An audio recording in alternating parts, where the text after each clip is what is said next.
दोस्तों मार्केट में लगातार गिरावट बढ़ता ही जा रहा है और मार्केट करीब 18,000 से गिरता हुआ 15,293 के लेवल पर आ चुका है। तो दोस्तों यहाँ हम देख पा रहे हैं कि सेंसेक्स और निफ्टी फ्राइडे को भी गिरकर ही बंद हुआ था, बट निफ्टी बैंक यानी कि बैंक निफ्टी ग्रीन में आकर बंद हुआ, यानी कि निफ्टी बैंक 150 पॉइंट चढ़कर, निफ्टी 67 पॉइंट गिरकर और सेंसेक्स 135 पॉइंट गिर करके बंद हुआ है। तो कहीं से भी अभी तक कोई ऐसा इंडिकेशन नहीं मिल रहा है कि निफ्टी वापस यहाँ से ऊपर की तरफ जाए। किसी भी तरह का कहीं से कोई इंडिकेशन नहीं मिल रहा है।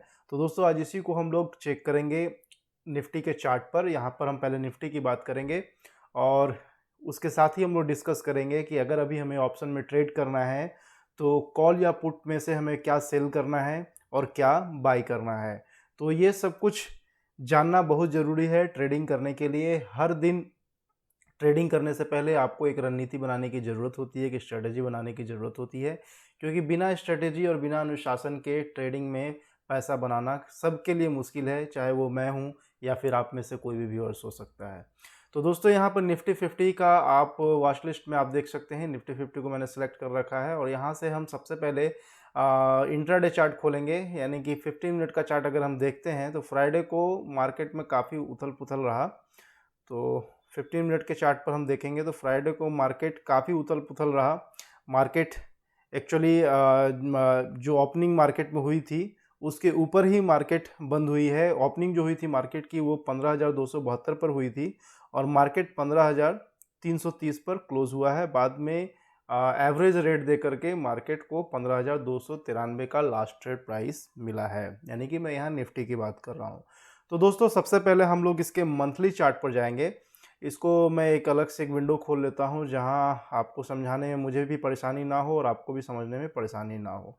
तो यहाँ 15 मिनट के चार्ट से मैं इसे 1 मंथ के चार्ट पर प्लॉट करता हूँ और यहाँ पर आप देखेंगे कि 1 मंथ के चार्ट पर निफ्टी जो है 2021 के 10वें महीने से गिरना शुरू किया है, जो 18,604 का हाई लगाया था और आज निफ्टी 15,293 के लेवल पर ट्रेड कर रहा है। तो निफ्टी में काफ़ी भारी भरकम गिरावट आ चुकी है और आने वाले समय में मुझे ऐसा लगता है कि गिरावट और बढ़ सकता है, क्योंकि मार्केट का यानी कि निफ्टी का एक क्रूशियल लेवल है 14,800 900, और वो कैसे लेवल मैंने निकाला है ये मैं यहाँ डिस्कस नहीं कर सकता, लेकिन 14,800 900 का एक क्रूशियल लेवल है। अगर निफ्टी उसको तोड़ता है तो 14,500 या फिर 14,000 के लेवल तक मार्केट आ सकता है। उसके बाद फर्दर अभी मैं भी नहीं जानता कि क्या हो सकता है मार्केट में, लेकिन 14,800 से मार्केट वापस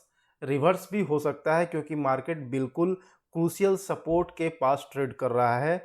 तो यहाँ पर मेरा कहने का मतलब ये है कि अभी तक फ़िलहाल मंथली चार्ट से कोई भी तरह का रिवर्स का इंडिकेशन नहीं मिल रहा है, लेकिन यहाँ पर हमने मंथली चार्ट खोल रखा है और मंथली चार्ट से हमने जो समझा है वो बस इतना ही समझ में आया है कि एक क्रूशियल लेवल जो मार्केट का था निफ्टी का 14,800 900, उसको मार्केट ब्रीच कर सकता है, क्योंकि मार्केट बिल्कुल उस सपोर्ट लेवल के पास में है।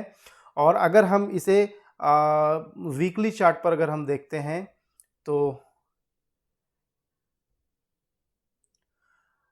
वीकली चार्ट पर अगर हम इसे देखते हैं तो वीकली चार्ट पर भी मार्केट काफ़ी डाउन ट्रेंड में दिखता हुआ नज़र आ रहा है। और यहाँ पर आप देखेंगे एक सपोर्ट था मार्केट का, जिसको मार्केट ने वीकली चार्ट पर ब्रेक कर दिया है, जो 15,500-600 के आसपास सपोर्ट था, जिसको मार्केट ने ब्रीच कर दिया। और अगला सपोर्ट जो यहाँ वीकली चार्ट पर निकल कर आता है वो करीब 14,200 के आसपास निकल कर आता है। तो ये वीकली चार्ट की कहानी थी, लेकिन मंथली चार्ट पर जो कहानी निकल करके आ रहा था कि 14,800 एक क्रूशियल लेवल है मार्केट का, जहाँ पर मार्केट थोड़ा अटक सकता है, लेकिन अगर उसको तोड़ता है मार्केट तो बिल्कुल 14,200 के करीब देखने को मिल सकता है, या फिर 14,000 के लेवल के आसपास आपको मार्केट देखने को मिल सकता है। तो एक बार हमने अभी देखा, मंथली चार्ट देखा, वीकली चार्ट देखा, एक बार हम लोग वन डे चार्ट भी देखेंगे। वहाँ पर कोई ऐसा कैंडल पैटर्न बन रहा है या नहीं बन रहा है, क्योंकि जब तक किसी भी तरह का कैंडल पैटर्न नहीं बनता है तब तक किसी भी तरह का रिवर्स की उम्मीद हम लोग नहीं करेंगे, क्योंकि पैटर्न ही आपको सारी कहानी बयां करती है कि मार्केट में आगे क्या हो सकता है। छोटे लेवल पर ही आपको बयां करती है, बाद में वो लेवल धीरे धीरे बढ़ता हुआ चला जाता है। और इस पर भी मैं एक वीडियो बनाऊंगा कैसे छोटे लेवल से एक बड़ा लेवल क्रिएट होता है चार्ट पर। उस पर भी मैं आपको बताऊंगा और बिल्कुल आपको समझ में आ जाएगा कि किस तरह से शुरुआत होता है और वो धीरे धीरे धीरे धीरे गिरावट बढ़ जाता है। या फिर आप ये कह सकते हैं कि थोड़ी छोटी सी शुरुआत होती है और मार्केट काफ़ी ज़्यादा बढ़ भी जाता है। यानी कि गिरावट की शुरुआत छोटी सी होती है और मार्केट काफ़ी ज़्यादा गिर जाता है। उसी तरह जब मार्केट चढ़ता है तो उसकी शुरुआत भी छोटी सी होती है और मार्केट काफ़ी ज़्यादा बढ़ जाता है। तो कैसे इसकी शुरुआत होती है ये काफ़ी खूबसूरत है। जब अब मैं आपको समझाऊंगा आपको भी काफ़ी अच्छा लगेगा इसको समझने में। तो अभी फ़िलहाल हम लोग ये जानने की कोशिश कर रहे हैं कि आगे की हमारी रणनीति क्या होनी चाहिए। क्या हमें कॉल पुट सेल करके चलना चाहिए या फिर बाय करके चलना चाहिए। मेरा कहने का मतलब है कि कॉल या पुट में से किसको सेल करके चलना है, किसको बाय करके चलना है, ये चीज़ हम यहाँ जानने की कोशिश कर रहे हैं ताकि हमारे चैनल के व्यूअर्स को और मुझे भी आगे की ट्रेडिंग करने में सहूलियत हो, ताकि हमें प्रॉफिट गेन करना है ना, हमें प्रॉफिट गेन करना है, लॉस नहीं करना है। तो प्रॉफिट गेन करने के लिए स्ट्रेटेजी बिल्डअप करना बहुत ज़रूरी है और इसके लिए आपको चार्ट को समझना होगा। ऑप्शन चेन भी आप देख सकते हैं, लेकिन ऑप्शन चेन से भी ज़्यादा इम्पॉर्टेंट यहाँ चार्ट है। चार्ट को मैं ज़्यादा महत्व देता हूँ कि मैं जब भी मैंने पैसा गेन किया है वो चार्ट के द्वारा ही किया है। तो यहाँ अभी हमने मंथली चार्ट को देखा, वीकली चार्ट को देखा और मोस्ट इम्पॉर्टेंट जो है, अगर आप मंथली पुट राइट करते हैं या कॉल राइट करते हैं या फिर कॉल पुट बाई करते हैं मंथली एक्सपायरी का, तो आपको डे चार्ट ज़रूर देखना चाहिए, क्योंकि डे चार्ट काफ़ी इम्पॉर्टेंट है जो मंथली एक्सपायरी में ट्रेड करते हैं। जैसे मैं ज़्यादातर मंथली एक्सपायरी में ही ट्रेड करता हूं, क्योंकि वहां मुझे रिस्क कम लगता है और मैं व्यूअर्स को भी ये सजेशन देता हूं कि मंथली एक्सपायरी में ही ट्रेड करें, ताकि आपको, अगर आप ऑप्शन बायर हैं तो आपको मंथली एक्सपायरी में ट्रेड करने में काफ़ी ज़्यादा आपकी परसेंटेज बढ़ जाती है एक्यूरेसी की। और अगर आप ऑप्शन सेलर हैं तो भी मैं कहूँगा कि आपके जो लॉसेस के चांसेस हैं वो कम हो जाते हैं मंथली एक्सपायरी में ट्रेड करने से। तो यहाँ पर हम डेली चार्ट पर आ चुके हैं और डेली चार्ट पर हम देखेंगे कि यहाँ पर निफ्टी ने एक डोजी कैंडल फॉर्म किया है। लेकिन इस डोजी कैंडल पर कैसे विश्वास करें, ये मैं आपको इसकी कहानी भी यहाँ मैं बताता हूँ। कि आप देख सकते हैं कि यहाँ पर निफ्टी ने 2-4 दिन पहले ही इस लेवल को निफ्टी ने ब्रेक किया था। इस लेवल को मैं आपको यहाँ से ड्रॉ करके दिखा दूँ ताकि आपको समझ में आए और मुझे भी समझाने में ज़्यादा परेशानी ना हो। इस लेवल को निफ्टी ने ब्रेक किया था 2-4 दिन पहले, यानी कि गैप डाउन ओपनिंग निफ्टी ने दिया था और ये तारीख थी 13 जून को। निफ्टी ने इस सपोर्ट के नीचे ओपनिंग दी थी और इसी के नीचे क्लोजिंग भी दे दिया। उसके बाद निफ्टी ने एक इन्वर्टेड हैमर फॉर्म किया था, जिसके बाद बहुत सारे लोगों ने बाइंग करना शुरू भी कर दिया और उनको फिर लॉस भी हो गया। और मैंने समझाया था कि अगर इन्वर्टेड हैमर बना है ज़रूर एक बाइंग इंडिकेशन है, लेकिन अभी इसका कंफर्मेशन नहीं आया। और देखिए जस्ट उसके बाद क्या होता है, ये जो इन्वर्टेड हैमर कैंडल बनता है उसके बाद एक रेड कैंडल बन जाता है, जो बिल्कुल इस इन्वर्टेड हैमर कैंडल को सपोर्ट नहीं करता है। और अगले ही दिन काफ़ी ज़्यादा वॉल्यूम के साथ मार्केट में गिरावट आ जाती है और उसके बाद जिसने भी यहाँ पर पोजीशन बनाया था उनको भारी भरकम नुकसान हो जाता है। जिन्होंने स्टॉप लॉस लगाया था उनको बेशक कम नुकसान हुआ होगा, लेकिन जिन्होंने स्टॉप लॉस नहीं लगाया या फिर जिन्होंने पुट राइट की होगी उनको काफ़ी ज़्यादा नुकसान यहाँ पर झेलने को पड़ा होगा। तो दोस्तों वैसे ही एक बार और सिचुएशन क्रिएट हुआ है फ्राइडे को। यहाँ पर आप देख सकते हैं कि यहाँ पर एक डोजी कैंडल फॉर्म हुई है, लेकिन यहाँ पर मैं अपने व्यूअर्स को सतर्क करना चाहूँगा कि जब तक अगली कैंडल इसके सपोर्ट में ना बन जाए, यानी कि इसके अगली कैंडल ग्रीन ना बन जाए और उस ग्रीन कैंडल के हाई को जब उस थर्ड कैंडल तोड़ ना दे, तब तक किसी भी तरह का कॉल बाय ना करे और ना ही पुट सेल करे, क्योंकि मार्केट में गिरावट हावी है। मंथली चार्ट पर बिल्कुल मार्केट चिल्ला चिल्ला के कह रहा है कि मैं अभी फर्दर और नीचे जाने वाला हूं। तो जब तक मार्केट में, देखो मार्केट को 100% तो कोई प्रिडिक्ट नहीं कर सकता है। मार्केट जिस ओर जाता है हम लोग उस पर सवार हो जाते हैं और उसी की दिशा में चलने की कोशिश करते हैं जब तक मार्केट वापस नहीं घूमता है। तो अभी तक मार्केट तो वापस घूमा नहीं है, कहीं से भी स्विंग किया नहीं है। तो इसीलिए मुझे भी लगता है कि मार्केट को अभी और नीचे जाना है, मुझे ऐसा लग रहा है। इसीलिए मैंने जून एक्सपायरी का जो मैंने प्रॉफिट बुक किया था, आप जा करके मेरे चैनल पर देख सकते हैं, जिसमें मैंने 9600 का प्रॉफिट बुक किया था जून एक्सपायरी का, जो मुझे महज 13-14 दिन में ही प्रॉफिट मिल गया था।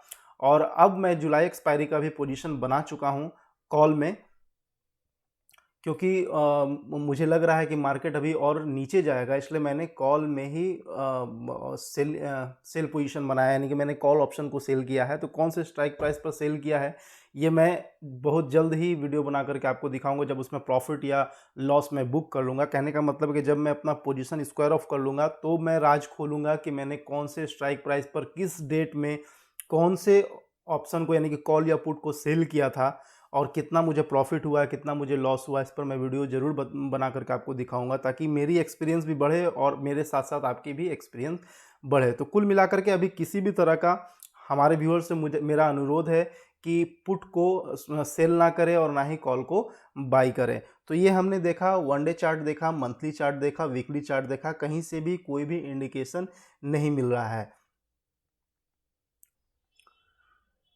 तो हमने तीन टाइम फ्रेम की बात हमने यहाँ पर कर ली है, और अब हम चौथे टाइम फ्रेम की बात करेंगे, जो है 1 आवर का टाइम फ्रेम।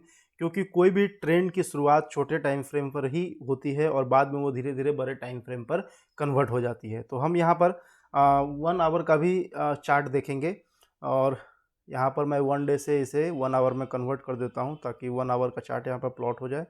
और यहाँ पर हम देखेंगे कि यहाँ पर निफ्टी ने 1 आवर के चार्ट पर फ्राइडे को ही 17 तारीख को ही फर्स्ट आवर में ही इसने एक डोजी कैंडल फॉर्म की थी, और उसके बाद फिर से एक बुलिश कैंडल इसने फॉर्म किया, जो एक इंडिकेशन था कि मार्केट में बाइंग आ सकती है। लेकिन उसके बाद फिर इस कैंडल के हाई को भी ये इस ग्रीन वाली कैंडल ने तोड़ा है।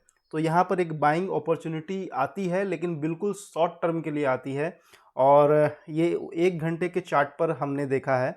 तो अगर जो वीकली ऑप्शन बाय करके चलना चाहते हैं, या फिर थोड़ा रिस्क ले करके जुलाई एक्सपायरी के किसी कॉल ऑप्शन को बाई करना चाहते हैं, तो वो बाई कर सकते हैं।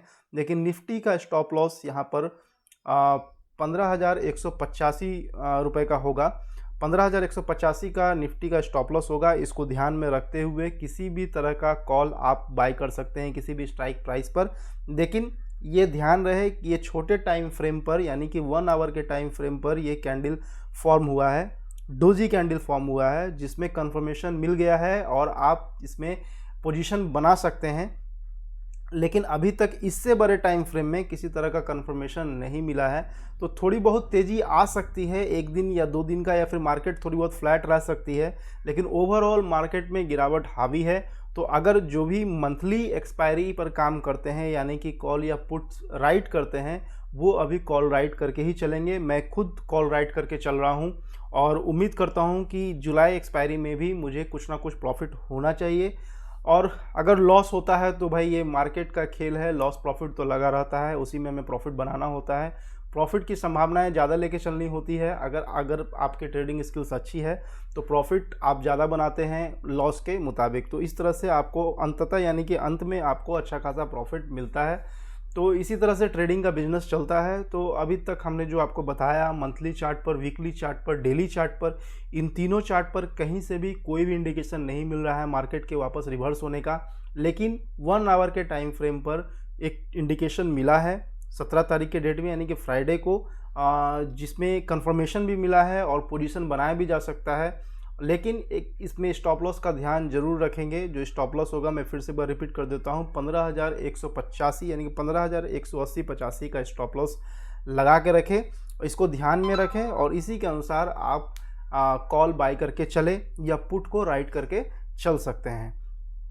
लेकिन मेरा जो एक्सपीरियंस कहता है, मैं खुद कॉल को सेल करके चल रहा हूँ जुलाई एक्सपायरी का।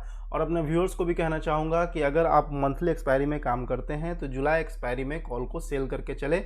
आजकल में ही सेल कर दे, क्योंकि अगर मार्केट मंडे को ऊपर की तरफ बढ़ता है, तो थोड़ा बहुत अगर ऊपर बढ़ता है आवरली चार्ट के हिसाब से, तो आपको एक बेहतरीन मौका मिलेगा एक निश्चित स्ट्राइक प्राइस पर ज़्यादा प्रीमियम कमाने का।